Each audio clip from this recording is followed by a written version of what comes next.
우리 옆에 있는 분들, 전후좌우에 있는 분들과 함께 인사하실 때 우리는 주님의 교회입니다 하고 인사하면 좋겠습니다. 우리는 주님의 교회입니다. 네, 우리는 주님의 교회입니다. 한 분 한 분이 주님의 교회예요. 그래서 여러분들이 좋은 교회가 되어 주셔야 우리 교회가 좋은 교회가 되는 것입니다. 교회는 아름다운 건물도 아니고요. 또 멋진 시스템도 아닙니다. 교회는 그 교회 다니는 성도 한 사람 한 사람입니다. 여러분들이 어떤 상황에 있느냐, 어떤 은혜를 경험하느냐에 따라서 또 좋은 교회냐, 좋지 않은 교회를 만들어갈 수 있는 것 같아요. 오늘 특별히 우리 김경 권사님 앞에 나와서 또 앉아 계시는데 그래도 참 감사한 건 힘없이 매번 이렇게 좀 이렇게 계시다가 오늘 함께 예배 자리 나왔다는 게 참 감사한 것 같습니다. 우리 앞에 중앙에 딱 나와 계시는데 우리 박수로 한번 좀 환영하면 좋겠습니다. 네, 네. 네, 맞습니다. 네. 잘 싸워주셔서 감사합니다. 지난 주일에 우리가 설립 18주년 기념 감사 예배를 드리면서 에베소서 1장 말씀 모두 마쳤습니다. 에베소서 1장 말씀은 이렇게 끝을 맺고 있어요. 그리고 하나님은 모든 것을 그리스도의 발 아래 복종하게 하시고 그분을 만물 위에 교회의 머리로 삼으셨습니다. 교회는 그리스도의 몸이며 어디서나 모든 것을 넘치도록 채워주시는 분이 계시는 곳입니다. 교회는 그리스도의 몸이며 어디서나 모든 것을 넘치도록 채워주시는 분이 계신 곳입니다. 오늘 우리가 함께 모인 이곳에도 이 말씀을 듣는 여러분의 마음 가운데도 그 주님이 함께 계십니다. 그리고 여러분 오늘도 그것을 넘치도록 채워주시는 분이라는 사실을 기억하시면서 이 말씀 함께 좀 들었으면 좋겠습니다. 하나님의 능력은요, 교회를 통해 나타나는 것입니다. 바울은 그렇게 이야기하고 있습니다. 하나님의 능력을 나타내는 교회, 만물을 충만하게 하는 교회가 되기 위해서 바울은 두 가지를 당부하고 있는데요. 첫 번째는 예수 그리스도가 교회의 머리가 되어야 된다 하는 것입니다. 우리 한 사람 한 사람이 몸의 또 지체가 되어야 된다고 바울은 말하고 있습니다. 우리 중에 누구도 교회를 좌지우지하는 사람이 있어서는 안 된다는 것이고요. 내 생각대로 주물러서는 안 된다고 하는 것입니다. 대신에 주님의 손과 발, 지체가 되어야 한다고 바울은 이야기하고 있습니다. 오늘도 하나님은 그리스도인들의 모임인 교회를 통해서 일하시고 예수님의 능력은 예수를 믿는 사람들을 통해서 나타납니다. 누구를 통해 나타나냐면 결국 우리를 통해 나타나는 거예요. 그래서 우리 한 사람 한 사람이 진정한 부흥을 경험하고 진정한 성도가 되는 것이 중요한 것이죠. 교회는 만물을 충만하게 하는 일에 쓰임 받아야 되고 또 만물을 충만케 하시는 자의 충만함으로 살아가야 됩니다.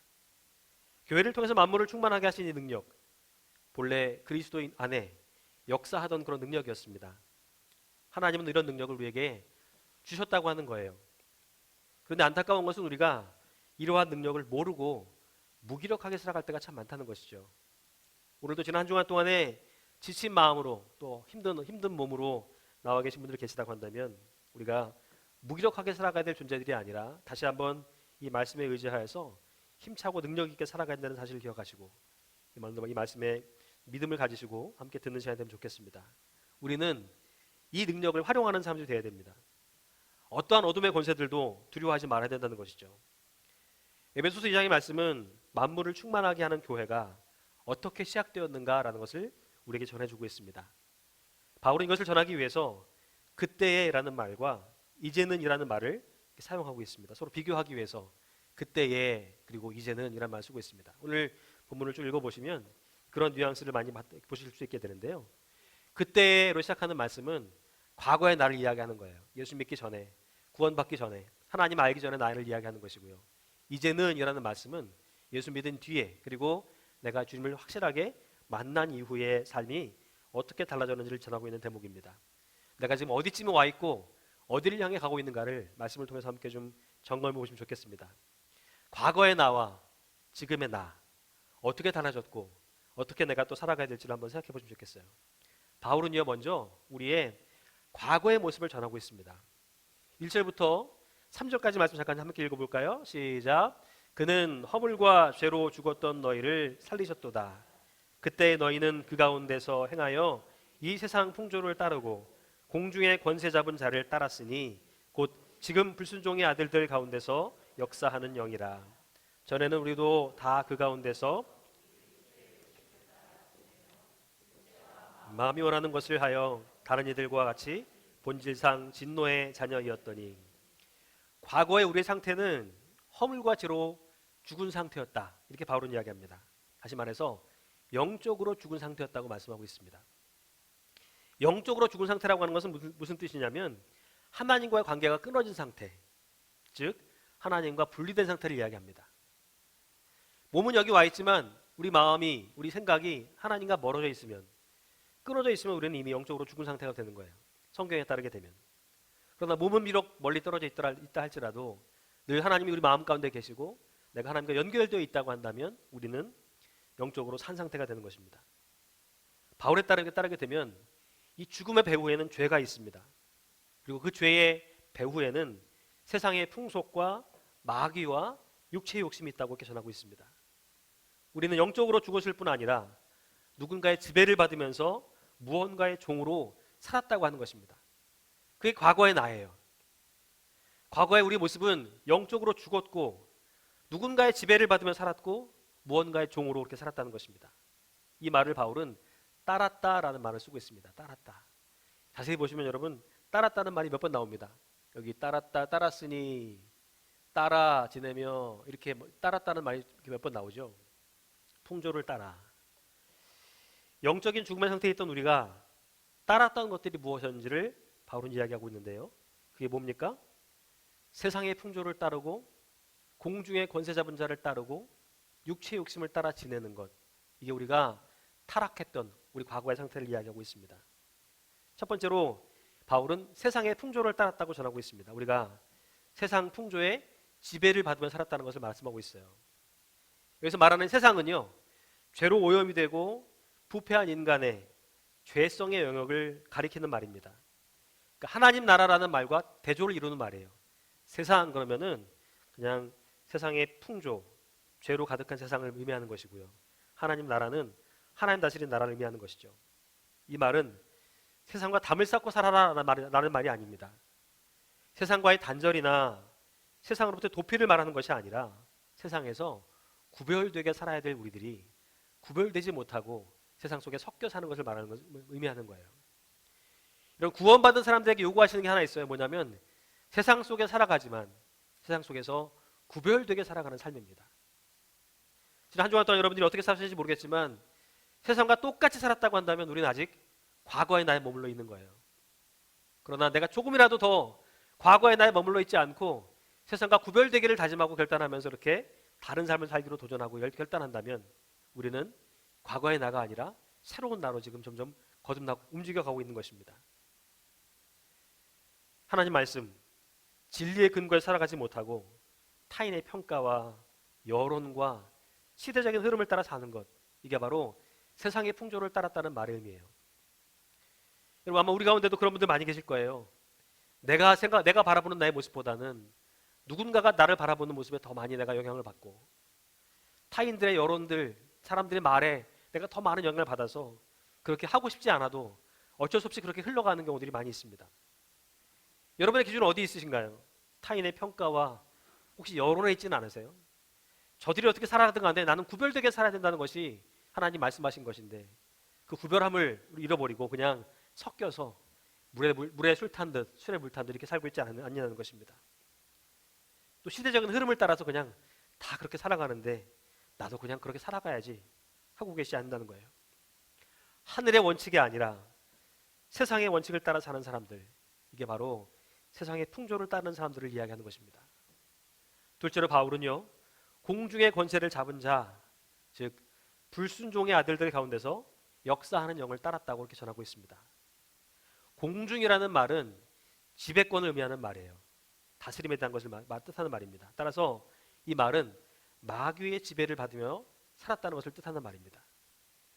공중 권세 잡은 자를 따랐다라는 말은 마귀의 지배를 받으며 살았다는 뜻이에요. 성경은요, 이 마귀, 사탄을 공중 권세 잡은 자, 영어로 표현하면은 the ruler of the air라고 쓰고 있습니다. the ruler of the air. 인간의 삶 속에 비도덕적이고 잘못된 영향을 끼치면서 영적인 파괴력을 지닌 무서운 존재가 바로 마귀라고 전하고 있다는 것입니다.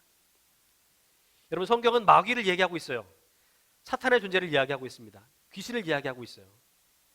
그래서 우리는 그들과의 싸움에서 이겨야 됩니다. 그런 싸움에서 이기도록 하기 위해서 또 하나님께서 우리에게 능력을 주셨다고 하는 것이죠. 마귀는 지금도 사람들이 복음에 순종하지 못하도록 하늘의 원칙이 아니라 세상의 원칙대로 살아가도록 그렇게 우리를 조종하고 우리를 복음으로부터 차단해 버린다고 하는 얘기입니다. 자기가 원하는 대로 우리를 이끌고 다닌다는 것이죠. 그래서 우리로 하여금 죄를 짓도록 만든다고 하는 것입니다. 혹시 우리 가운데도 하나님의 지배가 아니라 마귀의 지배 가운데 있는 분들 계시다면 나는 뭐 마귀의 지배도 안 받고 그냥 하나님 지배도 안 받는데 라고 생각하시는 분 계시다고 한다면 성경적인 의미로 볼 때는요, 우리가 하나님 지배를 받지 않으면 우리는 지금 마귀의 지배를 받고 있는 거예요. 우리가 하나님 나라의 다스림을 받고 있지 않으면 지금 우리는 세상의 지배를 받고 있는 것입니다. 이렇게 아주 분명하게 이야기하고 있어요. 영적인 파괴력을 지닌 무서운 존재가 오늘 우리를 이끌어가지 못하도록 하나님께 붙들려 있어야 되고 하나님을 따라가야 한다는 것이 성경이 우리에게 전하는 가르침인 것이죠. 마지막으로 바울은요, 육체의 욕심을 따라 지냈다 이렇게 전합니다. 이 말은 타락하고 자기 중심적인 인간의 본성을 의미하는 말입니다. 이 말은 자연스러운 우리 육체의 욕구가 잘못되었다는 뜻이 아니에요. 배가 고프고 졸 잠이 오고 한다는 것을 뜻하는 게 아닙니다. 그런 게 잘못됐다는 뜻을 말하는 게 아니에요. 금욕을 이야기하는 게 아닙니다. 우리의 식욕이 폭음과 폭식으로 나아가고 우리의 수면욕이 게으름과 나태함으로 커져가는 것, 우리의 성욕이 육신의 정욕으로 쫓아가는 것을 그렇게 바뀌어가는 것을 의미하는 거예요. 우리 자연스러운 욕구들이 점점 죄성을 지닌 욕구들로 바뀌는 것을 의미하는 말입니다. 그 육체 욕심이라는 말 속에는 우리 정신까지도 함께 포함되어 있는 말이죠. 잘못된 야심과 교만함과 자만심 이런 것들도 다 육체 욕심에 속해 있는 말입니다. 여러분, 성경은 우리 육체를 정죄하지 않습니다. 성경은 우리 육체가 몸이 거룩하다고 귀하다고 가르치고 있어요. 그런데 우리 안에는 잘못된 본성이 있다는 것입니다. 우리 몸이 나쁜 것이 아니라 육체가 나쁜 것이 아니라 우리 안에 있는 본성 자체가 악하기 때문이라고 말하고 있다는 거예요. 여러분 잘 생각해 보세요. 부모들이 한 번도요 거짓말을 가르치지 않습니다. 혹시 여러분들 중에서 자녀들에게 거짓말 가르치는 분들이 있으세요? 야, 이렇게 하면 잘 속는다. 저렇게 하면 애들이 다 넘어간다. 혹시 이렇게 가르치는 분들 계세요? 부모는 절대로 거짓말을 가르친 적이 없습니다. 그런데 신기하게도요, 우리 자녀들은 거짓말을 곧잘 합니다. 왜 그럴까요? 누가 가르친 것도 아니고 배운 것도 아닌데 왜 우리 아이들이 그렇게 종종 거짓말을 하게 될까요? 성경은 이것을 우리 안에 있는 악한 본성, 죄의 본성에서도 찾고 있다는 거예요. 인간의 내면 깊은 곳에 부패한 본성이 자리 잡고 있다는 것을 말씀하고 있다는 것입니다. 이 부패한 본성이 우리를 잘못된 길로 오늘도 만들어가고 이끌어가고 여기서 나오는 잘못된 욕심들이 우리를 파괴해버린다는 것입니다. 하나님 우리를 구원하시기 전에 우리는 이처럼 밖으로는 세상으로부터 안으로는 육체로부터 지배를 받으며 살았다고 하는 것이죠. 그렇기 때문에 우리는 본질상 진노의 자녀로 살아야 했다는 것입니다. 진노의 자녀로 살았다는 얘기는 정죄를 받았다는 얘기죠. 심판을 받았다는 얘기예요. 바울은 과거 우리 모습을 이처럼 세 개의 단어로 설명해주고 있습니다. 그때의 너희는 전에는 죽음, 종노릇함, 정죄를 받음, 이 말로 이렇게 딱 결정하고 이렇게 설명해주고 있는 것입니다. 영적으로는 죽었고 죄의 지배를 받았을 뿐 아니라 심판 아래 놓여 있었다는 것을 전하고 있어요. 어쩌면 아직도 이러한 상태에서 머물러 계시는 분들이 계실지도 모르겠습니다. 그런데 하나님은 이러한 상태에 있는 우리들을 구원해 주시고 새로운 지위와 자격을 주셨다고 하는 것이 성경에 오늘 우리에게 전하는 메시지예요. 바울이 지금 전하는 메시지는 여기에서 끝나지 않아요. 그때 너희는 이랬지만 이제 너희는, 지금 너희는 그런 사람들이 아니야 라고 말하고 있다는 것이죠. 4절을 한번 볼까요? 긍휼이 풍성하신 하나님이 우리를 사랑하신 그 큰 사랑을 인하여 허물로 죽은 우리를 그리스도와 함께 살리셨고, 지금 우리가 보는 성경에서는 그러나라는 말이 빠져 있지만 영어 성경을 보시면 이렇게 써 있습니다. But God is so rich in mercy and He loved us so much. 그러나 하나님은 자비로우시고 우리를 너무나도 사랑하셔서 그냥 내버려 두지 않으셨습니다. 전하고 있다는 거예요. 그냥 내버려 두지 않으셨다는 거예요.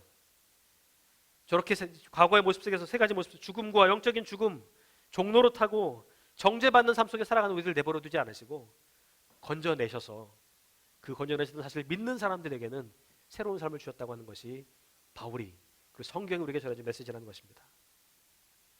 우리 그렇게 살았어요. 다 그렇게 살았습니다. 그런데 이제 우리는 그렇게 살 수 없어요. 왜요? 예수님이 우리를 구원하셨기 때문에.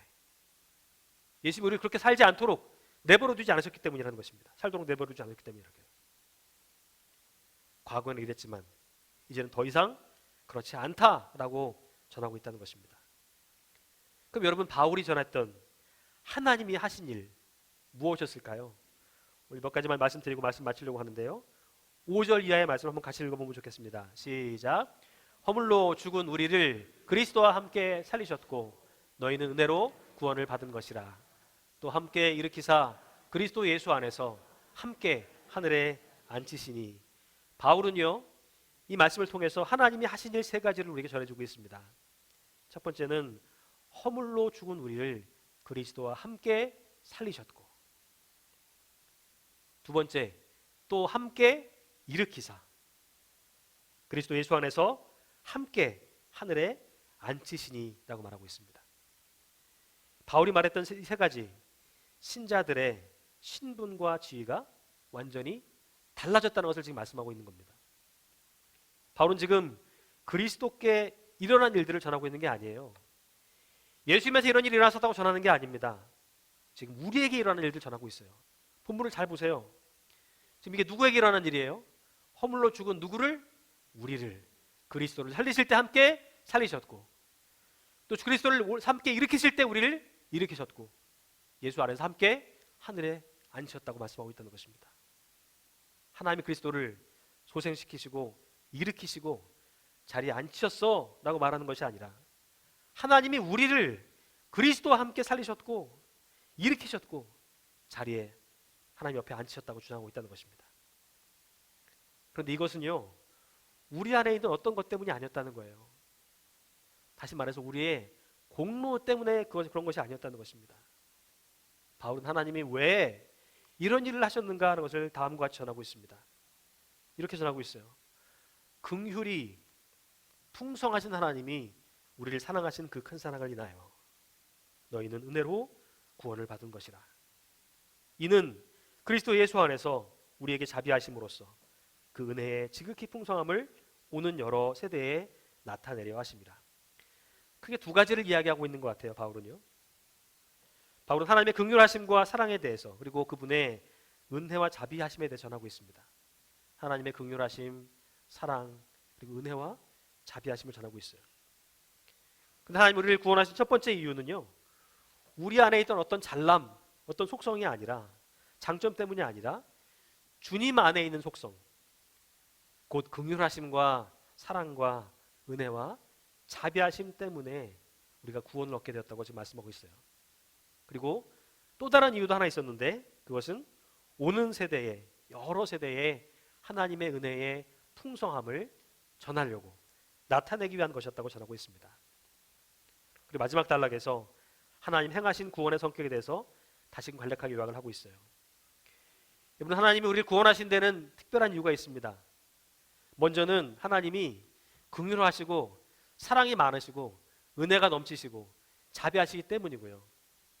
우리가 뭘 잘해서 열심히 노력해서 열심히 교회 다니고 헌금 많이 해서가 아니라 그냥 하나님이 우리 사랑하시고 긍휼히 여기시고 은혜를 베푸시고 자비로우신 때문이고, 또 다른 하나가 있다면 오는 여러 세대에, 다음 세대에 계속해서 하나님의 능력을 나타내게 하려 하심이라고 전하고 있다는 거예요. 요즘 가정 가운데서 우리 자녀들을 놓고 기도하는 분들이 계신 줄 알아요. 우리 아이들 열심히 어릴 적에 열심히 교회 다니다가 또 크고 나니까, 부모 곁을 떠나고 나니까 하나님을 떠나서 그냥 방황하며 살고 있는 자녀들도 두면서 마음 아파하신 분들이 계실 줄로 압니다. 어쩌면 그래서 우리가 교회 학교 사역에 더 열심을 다하는 거죠. 근데 혹시 여러분 그런 마음이 있으시다 할지라도 오늘 이 말씀을 통해서 한번 좀 위로를 얻으시면 좋겠어요. 하나님이 나를 구원하신 거요, 나만 잘 살라고 하신 게 아니에요. 나를 통해서 여러 세대에 하나님의 은혜와 풍성함이 경험될 수 있도록 하기 위함이었다는 것입니다. 여러분 믿음을 가지고 계속해서 기도하셔야 돼요. 포기하지 마셔야 돼요. 여러분 믿고 기도하는 동안에 하나님 그들에게도 동일하게 사랑과 은혜와 긍휼과 자비하심을 베풀어 주실 것입니다. 이 믿음 가지고 기도하시면서 계속해서 그들을 포기하지 아니하고 하나님 마음 붙드는 여러분 되면 좋겠습니다. 때로는 부모님들 중에도 그런 분들이 계실 수 있어요. 아직 하나님을 알지 못해서 지금 붙들고 기도하는 분들 계실지 모르겠습니다. 여러분 이 말씀을 통해서 위로를 얻으면 좋겠어요. 여러분들을 먼저 구원하신 이유, 여러분들 먼저 건져내신 이유는 바로 여러 세대에 걸쳐서 그 하나님의 은혜와 풍성함이 경험되기 위함이라는 사실을 기억하시고 나로 말미암아 그 은혜가 우리 가정 가운데 자녀들에게 경험될 수 있게 소망합니다. 믿음의 고백을 하는 우리 모두가 되면 좋겠습니다. 8절부터 10절까지를 보면요, 바울이 하나님이 행하신 구원의 성격을 간략하게 요약하고 있는데요, 이 말씀도 같이 한번 읽어보면 좋겠습니다. 시작. 너희는 그 은혜에 의하여 믿음으로 말미암아 구원을 받았으니 이것은 너희에게서 난 것이 아니요 하나님의 선물이라. 행위에서 난 것이 아니니 이는 누구든지 자랑하지 못하게 함이라.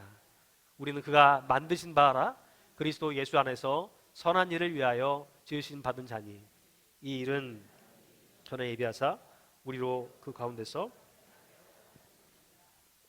바울은 구원에 있어서 믿음과 은혜의 역할과 구원의 궁극적인 목표가 무엇인지를 전해주고 있습니다.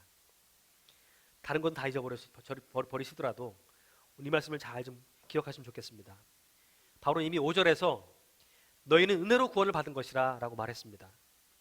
그러나 바울은 8절에서 다시 한번 이야기하고 있어요. 강조하고 있습니다. 너희는 그 은혜에 의하여 믿음으로 말미암아 구원을 받았으니. 우리는 뭘로 구원받는 거예요? 첫 번째는 은혜로 구원받는 거예요. 하나님의 은혜가 있기 때문에 내가 구원받을 수 있다는 거예요. 내가 잘하고 뭘 못하고 이게 아니라 하나님의 은혜가 내게 있기에 오늘도 나는 구원받을 수 있는 거예요. 그런데 그 구원은 그냥 주어지지만 한 가지를 또 우리에게 요구하고 있습니다. 뭘 요구하고 있어요?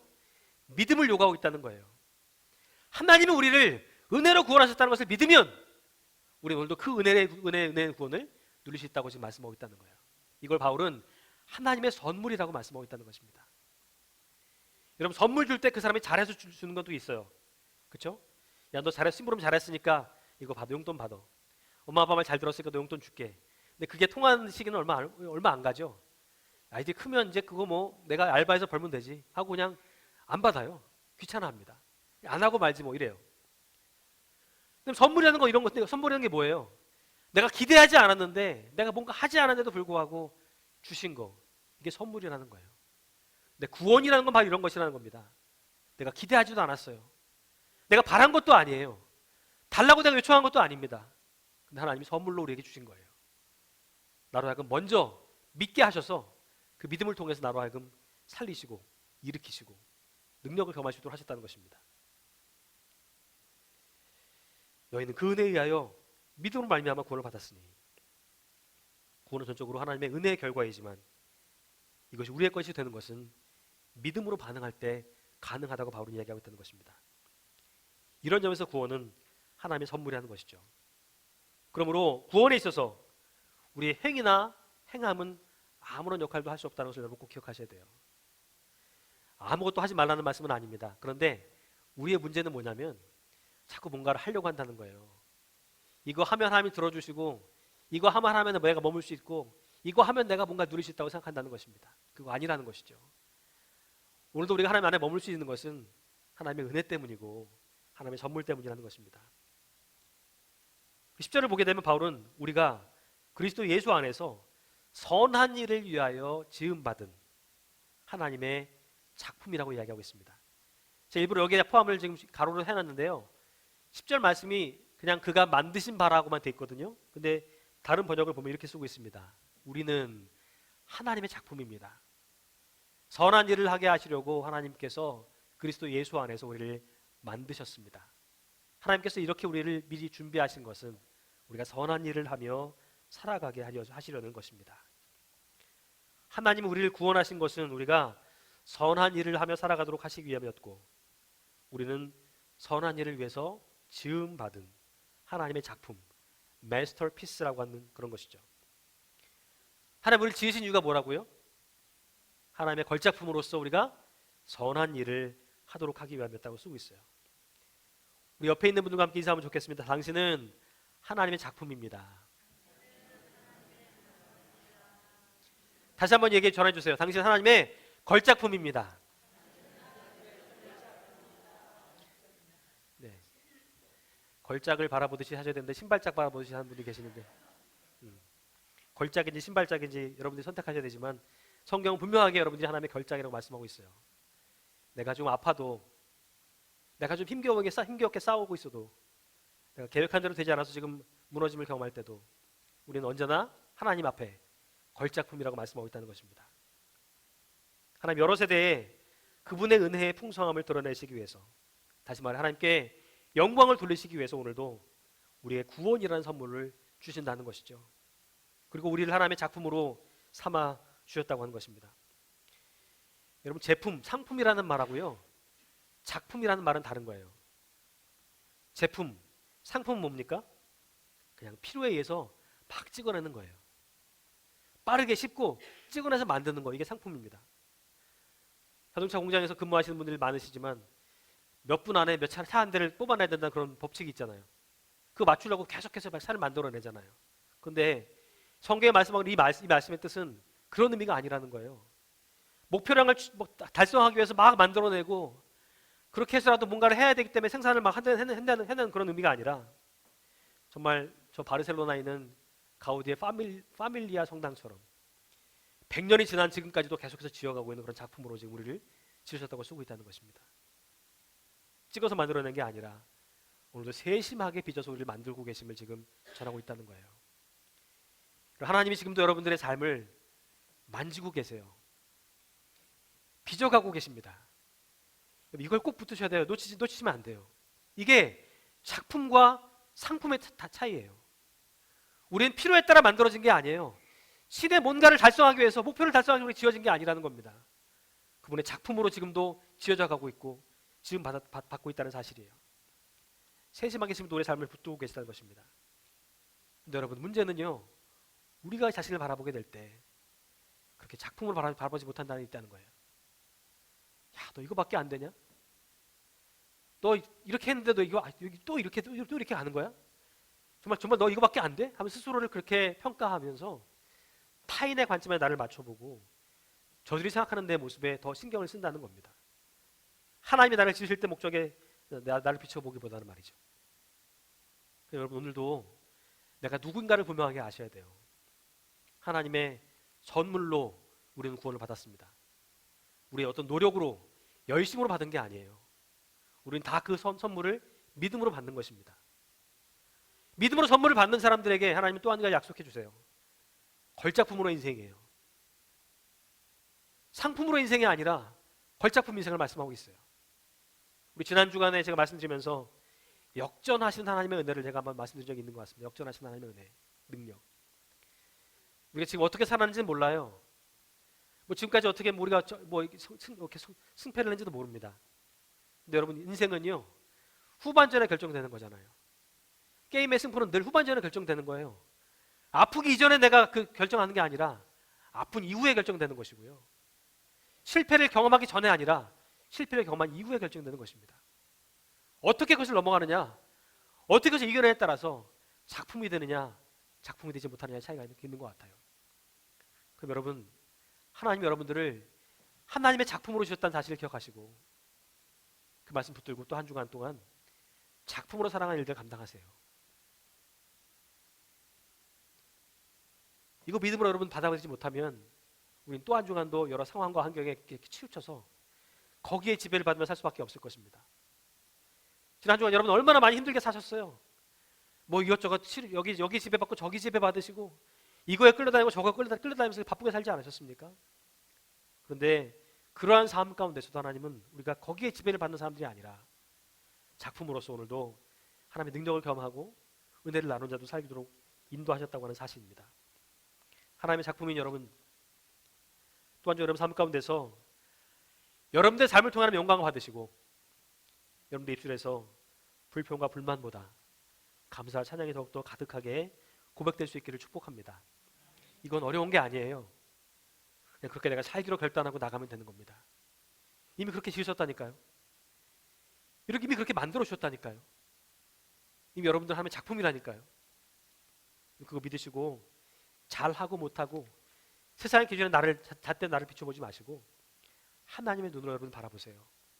그리고 하나님의 눈으로 부모님들과 자녀들과 친척들을 바라보시면서 그렇게 그들에게도 하나님의 작품이라는 사실을 일깨워 주시는 여러분 되시면 좋겠습니다. 하나님은 전능하십니다. 하나님은 우리가 어떤 일들 경험하든 간에 그 일들을 이룰 수 있도록 만들어 주신 분이세요.